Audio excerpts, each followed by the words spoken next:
내가 처한 상황 속에서 이것을 내가 믿느냐? 요한복음 11장 26절. 마르다는 예수 그리스도의 능력을 믿었습니다. 그녀는 주님이 계셨더라면 나사로를 치유하실 것이라고 믿었습니다. 그녀는 예수님께서 하나님과 특별한 관계를 가지고 있다는 것을 믿었고, 하나님께 무엇을 구하든 하나님께서 행하실 것을 믿었습니다. 그러나 그녀는 예수님을 더욱 친밀하게 알아야 할 필요가 있었습니다. 마르다의 믿음은 미래에 성취되는 것을 위한 것이었습니다. 예수님은 그녀를 인도하여 그녀의 믿음을 인격적인 소유로 만드십니다. 그 후 서서히 그 믿음을 특별한 유업과 합치십니다. 주여, 그러하외이다. 주는 그리스도이신 줄 내가 믿나이다. 주님께서 당신을 다루실 때에도 이러한 면들이 있습니까? 당신이 주님과 인격적인 친밀함을 맺도록 주께서 가르치십니까? 주님께서 마침내 이 질문을 하십니다. 이것을 내가 믿느냐?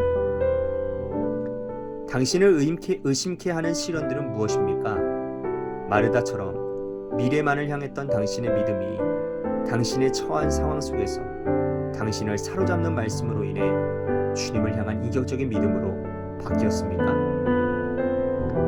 개인적인 문제가 발생해 개인적인 필요가 생길 때까지 이러한 일은 발생할 수 없습니다.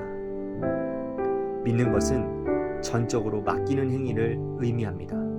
예를 들어 지적인 학문 분야에 나 자신을 맡기면 나는 학문 분야와 관련 없는 것은 모두 배제합니다.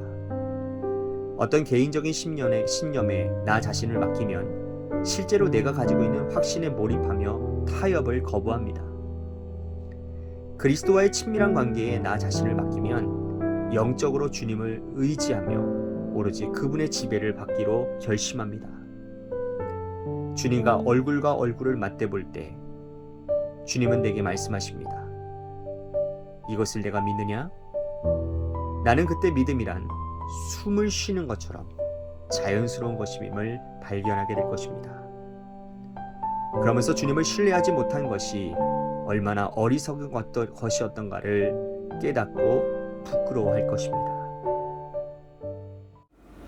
주님은 나의 최고봉 새벽 묵상, 오늘은 12월 13일 내가 처한 상황 속에서 라는 제목으로 말씀을 나누도록 하겠습니다. 여러분, 우리는요 믿음으로 구원받은 자들입니다. 그리고 구원받은 자로서 이 땅을 살 때 여러분 역시 우리에게 필요한 것은 믿음이에요. 그런데 여러분, 믿음을 갖고 산다라는 것이 단지 죽어서 천국에 가는, 그러니까 미래에 일어날 수 있는 일에 대해서만 믿음이 필요한 게 아니라는 겁니다. 예수 믿는 사람들 가운데 많은 사람들이요 대부분이 이러한 믿음을 갖고 살거든요. 그래서 교회에 나오고 기도도 하고 또 봉사도 하고 말씀도 읽어요. 그 이유가 다 천국 가기 위함이라는 겁니다. 세상에 나가 살 때에는 그래서 믿음으로 살기보다는 그냥 내 방식대로, 내 경험과 내 생각대로, 그리고 내 감정대로 살아갑니다. 지금 살고 있는 내 현실에서는 믿음이 별로 필요 없다라고 생각을 하고 살아간다라는 거죠. 그러니까 구분을 짓는 겁니다. 믿음은 내세적인 것이지 현실적인 것은 아니라는 거예요. 그러나 여러분, 그건 아닙니다. 믿음이라고 하는 것은요 내 삶의 매 순간순간 필요합니다. 그리고 우리는 그 순간순간마다 믿음을 가진 자로서 살아야 되는 거예요. 오늘 본문은 나사로가 병들어 죽은 후에 그의 누이 마르다가 예수님을 만나는 장면의 이야기입니다. 챔버스는요 이때 마르다가 가진 믿음이 미래에 성취되어지는 것을 위한 것이었다고 말을 합니다.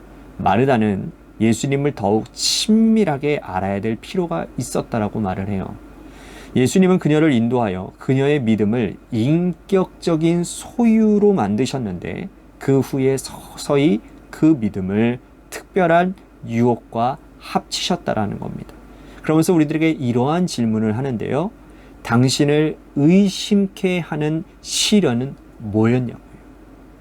마르다처럼 미래만을 향했던 당신의 믿음이 당신이 처한 상황 속에서 당신을 사로잡는 말씀으로 인해 주님을 향한 인격적인 믿음으로 바뀌었는가를 묻고 있다는 겁니다. 여러분 어떠십니까? 그런 믿음 가지고 계신가요? 체모스의 말대로 이러한 믿음을 가지려면 개인적인 문제가 발생해 개인적인 필요가 생겨야 됩니다. 무슨 말이냐면 마르다처럼 삶에서 내 힘으로 감당할 수 없는 일을 만나게 될 때, 즉 오라비가 죽게 되었잖아요. 오라비가 죽게 되어졌을 때 주님을 향해 부르짖는 겁니다.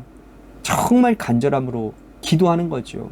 오라비가 죽었는데 예수님은 생명을 살리고 죽은 자도 살리시는 분 아닙니까? 그러니 정말 간절함으로 기도하는 마음으로 예수님께 요청하지 않았을까요?